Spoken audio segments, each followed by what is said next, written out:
Okay, I'm gonna paint some. I paint from front to back for a while. I start with the light. I go to the next light. Then I go to green. Then I go from back to front, and then I end up painting front to back again. That's just my method. It's been my method forever, I guess. So I'm gonna indicate some shadows in the background.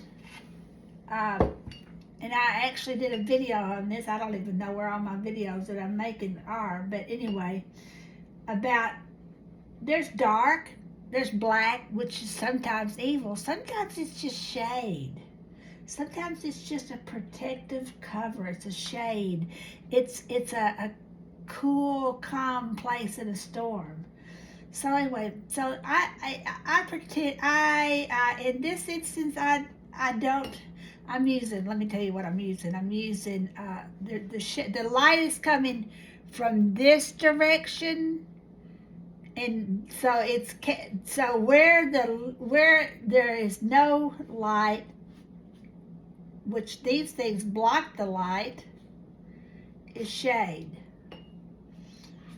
Um, and I'm using cadmium blue. No, not French ultramarine blue, cobalt blue, and maybe a little bit of opus. I doubt if I could go so far as to get opus. Now this leaf right here. In terms, if we don't even want to talk about literary things, we just want to talk about what happens, technical issues. And that's actually it's also kind of a literary theme too, but it's really technicality. Uh, if we may think we want nothing but light, but guess what? If things are always light, if everything's light, you don't even see the darkness anymore because there's no contrast. So it's the contrast in life. It's the contrast in art. So because of the darkness, we're able to process the light. We're able to appreciate the light. Is that it? Is that what we do? We appreciate it more because it's there. So I'm suggesting this shade. Too much. If you get too much, you go in here and you use paint with water for a minute. Watercolor is painting with water. Now I got a whole bunch of paint right there that I can move to other places. See, I take this, what I've already created, and sort of an accident, and I can brush it somewhere other places. This little, I'm one step moving it from there, but on another step, I'm transferring a very light tone of what I've already painted somewhere else. It's better to do that than to mix up another little pot, because every little time I reach into my mixing board, I actually get a little bit different color, and sometimes that's okay, but be more cohesive, I'm just going to go with this color that I've already started. Now, this is what I see happening in terms of the shade.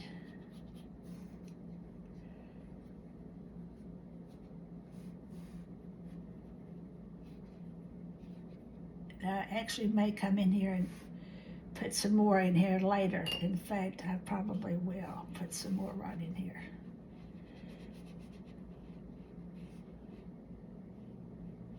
There's quite a bit of shade here because the light's hitting here. Even a great deal of that Black-Eyed Susan is in shade. Okay, but so we've indicated some shade. Well, where's the light? At this stage, I'll also indicate, I'll rinse my brush. I need to get another 2 or 3 of these so that I'll have one for each color. But now I'm going to put a little bit of light, which is a different color. That's cadmium yellow lemon. Now I'm going to go to the cadmium yellow light and the cadmium yellow dark to indicate the light. Different color, orangey color, warmer. The light is warm, the shade is cool. Really, in reality. If you want to survive Mississippi summers, you need to figure that out real fast.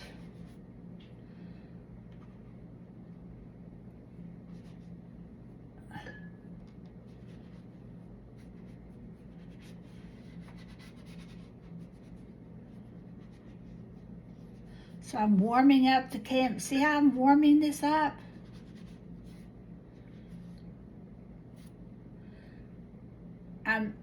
People, and I don't think I'm bragging to say this. I worked long and hard to figure out color. Many years to figure it out. In fact, I studied it as a science at one point. I've studied it in graduate school, wrote papers about color and light, and in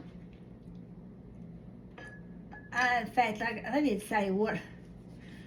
This is completely off the subject. It is and it isn't.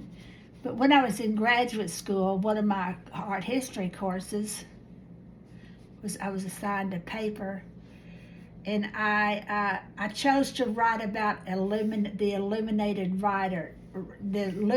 Bibles, the monks who illustrated the illuminated Bibles during the medieval period. And my garden and everything else is highly influenced by the medieval period. The monks actually thought, and the people thought that gold was a manifestation of Jesus Christ. In the Bible it says, "I am the light of the world." Well, they took that literally. Jesus is the light, and I see light in that gold. That must be Jesus. That must be God.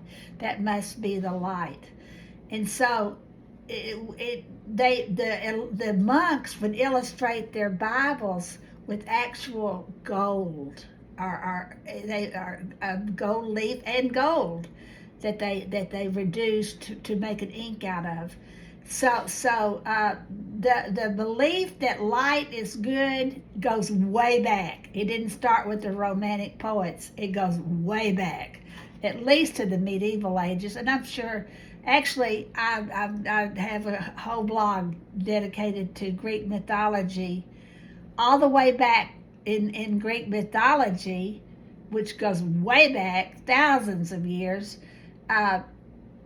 The dark was the wickedness. The wicked creatures were creatures of the dark.